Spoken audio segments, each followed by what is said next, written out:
28 तारीख को जो प्रोग्राम बनाया गया था जेएसएससी जाने को लेकर पंचायत सचिव के रिजल्ट के मद्देनज़र, तो जो भी कैंडिडेट आज जेएसएससी गए हुए थे तो जेएसएससी के चेयरमैन के द्वारा या फिर जेएसएससी संस्था के द्वारा क्या यहाँ पर आउटपुट मिला है उसके बारे में डिटेल से बातें करने वाले हैं इस वीडियो में। हालांकि मैं मानता हूँ कि ये वीडियो थोड़ा सा लेट से पब्लिश हो रहा है और आप सभी तक न्यूज़ पहुंच चुका होगा, लेकिन इसके बारे में फुल डिटेल से बात करने वाले हैं क्योंकि यहाँ पर अब थर्ड लिस्ट की भी बात करी जा रही है जेएसएससी के द्वारा।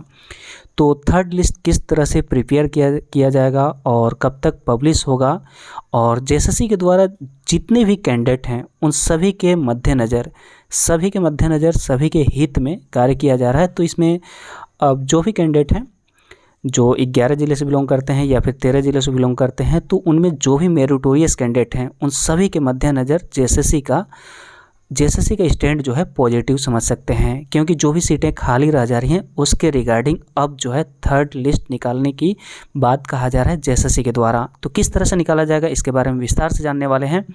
और टीजीटी के रिगार्डिंग भी अपडेट की बात करने वाले हैं। तो आइए वीडियो को स्टार्ट करते हैं। हालांकि मैंने जो बोला था कि 28 और 29 काफ़ी ज़्यादा एक्सपेक्टेड है पंचायत सचिव का फाइनल रिजल्ट का, और जो 28 तारीख है इसके रिगार्डिंग मैंने पोस्ट भी डाल दिया था कि आज रिजल्ट पब्लिश नहीं होने वाली है। तो एक्सपेक्टेशन या फिर जो न्यूज़ है बिल्कुल सही था, लेकिन उसके पीछे जो कारण है ये वैलिड रीज़न है, क्योंकि यहाँ पर जेएसएससी को उम्मीद था कि 28 तारीख को यहाँ पर आ जाएगा जो भी एजेंसी है, तो उनके द्वारा जिला प्रेफरेंस को लेकर जो जिला चूज करने को लेकर सभी को जिला आवंटित करने को लेकर जो लिस्ट है वो पहुंच नहीं पाया है जेएसएससी पास, इस वजह से लेट हो गया है। तो आज 28 तो पार हो गया है, तो जेएसएससी के द्वारा जो भी कहा गया है उसके बारे में डिटेल से बात करने वाले हैं, तो वीडियो को पूरा अवश्य देखिएगा। उससे पहले आइए देख लेते हैं वेबसाइट अपडेट। तो यहाँ पर देख सकते हैं कि यहाँ पर नोटिस पब्लिश किया गया है, पहले ये देख लेते हैं सब्जेक्ट हिंदी के रिगार्डिंग। तो यहाँ पर देख सकते हैं ये काफ़ी ज़्यादा इंपॉर्टेंट है क्योंकि अभी ही पब्लिश हुआ है 28 मार्च 2023, यानी कि आज ही पब्लिश हुई है 2 नोटिस। और ये है हिंदी सब्जेक्ट का कुल 6 कैंडिडेट का यहाँ पर शॉर्ट लिस्टेड किया गया है और इन सभी का रोल नंबर है। तो जो भी हिंदी सब्जेक्ट से बिलोंग करते हैं आप अपना रोल नंबर यहाँ पर मिला सकते हैं, और आप लोगों का जो है यथाशीघ्र लिंक प्रकाशित किया जाएगा और लिंक जो है पिटिशनर वाले लिंक में ही ऐड ऑन कर दिया जाएगा। तो ध्यान दीजिएगा उसी में जाकर आपको फिलअप करने हैं। और अगर सेकंड नोटिस की बात करें तो यहाँ पर देख सकते हैं कि बायोलॉजी एंड केमिस्ट्री सब्जेक्ट के लिए जिला चूज करने के लिए यहाँ पर नोटिस दे दिया गया है, और यहाँ पर आप देख सकते हैं, इसे ओपन कर लेते हैं। तो यहाँ पर देख सकते हैं 28 मार्च 2023, और ये है जीव विज्ञान एंड रसायन शास्त्र सब्जेक्ट से जो भी शॉर्ट लिस्टेड कैंडिडेट हैं उन सभी का रोल नंबर है, और टोटल कैंडिडेट्स की संख्या है 206। तो जितने भी बायोलॉजी एंड केमिस्ट्री सब्जेक्ट से हैं तो अपना रोल नंबर मैच करा सकते हैं। आप लोगों का जो है लिंक जो है यथाशीघ्र प्रकाशित कर दिया जाएगा, और ये जो लिंक है पिटिशनर वाले लिंक में ही आप यहाँ पर आकर अपना जिला का प्रेफरेंस आवश्यक रूप से चूज कर लेना है एक निश्चित तिथि के अनुसार। हालांकि उसका निकाला जाएगा नोटिस कि कब से आपको चूज करना है। तो ये एप्लीकेशन फॉर्म में जाकर आप अपना जो है जिला का डिटेल्स भर सकते हैं, जिला का प्रेफरेंस यहाँ पर डाल सकते हैं। अब बात कर लेते हैं पंचायत सचिव से संबंधित अपडेट की। जो भी कैंडिडेट गए हुए थे तो उन सभी को हालांकि आज ज़बरदस्त तरीके से कहने का मतलब लिखित तरीके से दे दिया गया है जेएसएससी के द्वारा कि 31 तारीख तक, ध्यान दीजिएगा 31 तारीख तक, 31 मार्च तक यहाँ पर रिजल्ट पब्लिश कर दिया जाएगा। और जब यहाँ पर 28-29 एक्सपेक्टेड था तो इसके बाद 31 ही डेट बचता है, तो 1-2 दिन तो इधर उधर मैनेज हो ही जाता है, क्योंकि 30 तारीख को रामनवमी है। तो 31 तारीख ही है जो कि मोस्ट यहाँ पर एक्सपेक्टेड आप मान सकते हैं। तो ये जो कहा गया जेएसएससी के द्वारा जो बोला गया कि जैसे ही फाइल आ जाता है एजेंसी के द्वारा तो उसी के साथ यहाँ पर पब्लिश कर दिया जाएगा, चाहे ना जितना लेट हो जाए, मतलब दिन में या फिर जो 7 बजे 8 बजे 9 बज जाए, लेकिन वहाँ पर पब्लिश कर दिया जाएगा 31 से पहले या फिर 31 तारीख को यहाँ पर आप मान सकते हैं, या फिर 29। और जो ये जो छुट्टी का दिन है इस दिन भी पब्लिश हो सकता है, क्योंकि अगर रिज़ल्ट रेडी हो जाएगा तो पब्लिश करने में कोई भी यहाँ पर बाधा नहीं आएगा, क्योंकि उस दिन अगर ऑफिस बंद भी रहेगी तब भी पब्लिश किया जा सकता है। तो यहाँ पर देख सकते हैं रिजल्ट भाई 31 मार्च, और जो भी कैंडिडेट गए हुए थे उन सभी का नाम है और अध्यक्ष महोदय, और उनके द्वारा लिखित तरीके से दिया गया है। ये बहुत बड़ा आप सभी के लिए सबूत मान सकते हैं, या फिर आप सभी के लिए मतलब विश्वास करने का एक बहुत बड़ा माध्यम मान सकते हैं आप इसे। जेएसएससी के द्वारा जो रिजल्ट प्रिपेयर किया जा रहा है तो इसमें काफ़ी ज़्यादा ये कन्फ्यूजन क्रिएट हो रहा है कि जो भी यहाँ पर मान लेते हैं फाइनल रिजल्ट दिया जाएगा, तो उसके बाद जो अब बात किया जा रहा है थर्ड लिस्ट का, ध्यान दीजिएगा, अब बात किया जा रहा है थर्ड लिस्ट का। फर्स्ट लिस्ट वो था जो फर्स्ट टाइम निकला था, प्रोविजनल मेरिट लिस्ट, तो उसके बाद एडिशनल लोगों को निकाला गया था, और जो भी कैंडिडेट मान लेते हैं उसमें जो पंचायत सचिव के रिगार्डिंग या फिर जो क्लर्क टाइपिंग से रिगार्डिंग जो भी क्वालिफाई हुए थे, 10% से भी कम लोग क्वालिफाई हुए थे, तो उन सभी का जो लिस्ट है वो सेकेंड लिस्ट आप समझ सकते हैं। और इसके बाद थर्ड लिस्ट आने की भी बात कही जा रही है, क्योंकि यहाँ पर जो एलडीसी का सीट है खाली रह जा रहा है, तो उसके रिगार्डिंग यहाँ पर जेएसएससी का पहल है कि अब थर्ड लिस्ट भी निकाला जा सकता है। तो थर्ड लिस्ट किस तरह से प्रिपेयर किया जाएगा, तो आप ध्यान दे सकते हैं कि जो भी पंचायत सचिव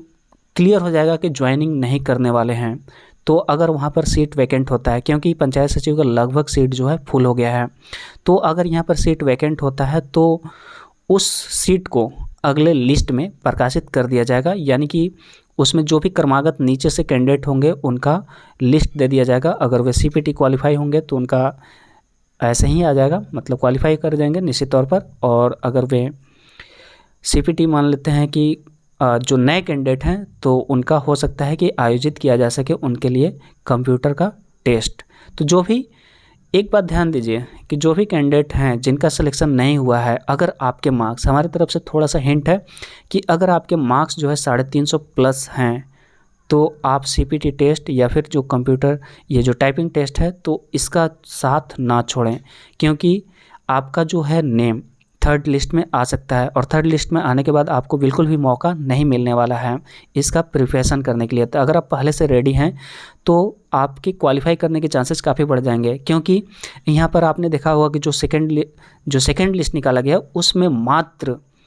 10%, लेस देन 10% मान सकते हैं, मतलब 10% से भी कम लोग, 7 से 8% समथिंग था, इतना परसेंटेज लोग क्वालिफाई किए हैं। और समझ सकते हैं कि अगर मैक्सिमम लोग अगर क्वालिफाई करते तो उनकी नौकरी पक्की हो जाती। तो जो भी जिनका भी 350 प्लस जो मार्क्स हैं आप प्रिपेयर कर सकते हैं, क्योंकि आपका भी चांसेस यहाँ पर बन रहा है थर्ड लिस्ट में। अब बात कर लेते हैं सिलेक्टेड कैंडिडेट की। सिलेक्टेड कैंडिडेट कहने का मतलब अब जो ये रिजल्ट पब्लिश होने वाली है 31 मार्च तक मान सकते हैं, 31 मार्च रात 12 बजे तक मान सकते हैं। तो ये जो पब्लिश होने वाली है तो इसमें स्टेट कैडर शामिल होगा। स्टेट कैडर का हालांकि अभी तो मालूम भी नहीं है कि किनका रोल नंबर शॉर्टलिस्टेड है या फिर नहीं है। और जो भी शॉर्टलिस्टेड हैं, कहने का मतलब जो फर्स्ट मेरिट लिस्ट प्रकाशित किया गया था प्रोविजनल मेरिट लिस्ट, और उसके बाद प्रोविजनल मेरिट लिस्ट कहने का मतलब जिनको जिला चूज करने के लिए ऑप्शन मिल गया, तो उसके बाद ये सेकंड मेरिट लिस्ट जो प्रकाशित किया गया, 2 बार जो प्रकाशित किया गया है, तो वो पूरी तरह से 100% सेफ हैं। और उसका जो इसके अलावा जो स्टेट कैडर का रिजल्ट आने वाला है, तो इन सभी के मध्य काफ़ी ज़्यादा कन्फ्यूजन क्रिएट ये होगा या फिर होने के चांसेस है कि यहाँ पर ज्वाइनिंग प्रोसेस ऑन कर दिया जाएगा, या फिर थर्ड लिस्ट का जो भी कैंडिडेट को शॉर्ट लिस्टेड किया जाएगा उनका काम होने के बाद यहाँ पर ज्वाइनिंग प्रोसेस स्टार्ट किया जाएगा। तो आप सभी को बता दूं कि अभी की स्थिति के अनुसार ये जो फाइनल मेरिट लिस्ट प्रकाशित किया जाएगा उसके बाद ज्वाइनिंग प्रोसेस स्टार्ट हो जाएगा, यानी कि सभी का फाइल पर कैंडिडेट यहाँ पर फाइल हालांकि रेडी पहले ही से रहता है, तो पर कैंडिडेट जो फाइल है उन सभी फाइल को आगे बढ़ा दिया जाएगा ज्वाइनिंग प्रोसेस ऑन करने के लिए।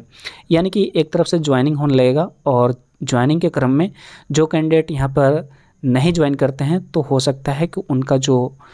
उनके स्थान पर थर्ड लिस्ट में अन्य लोगों को शामिल किया जा सकता है। और यही कारण है कि थर्ड लिस्ट में वही कैंडिडेट सेलेक्ट होंगे जब यहाँ पर सीट यहाँ पर वैकेंट होगा, यानी कि जो यहाँ पर ज्वाइन नहीं करेंगे तभी वहाँ पर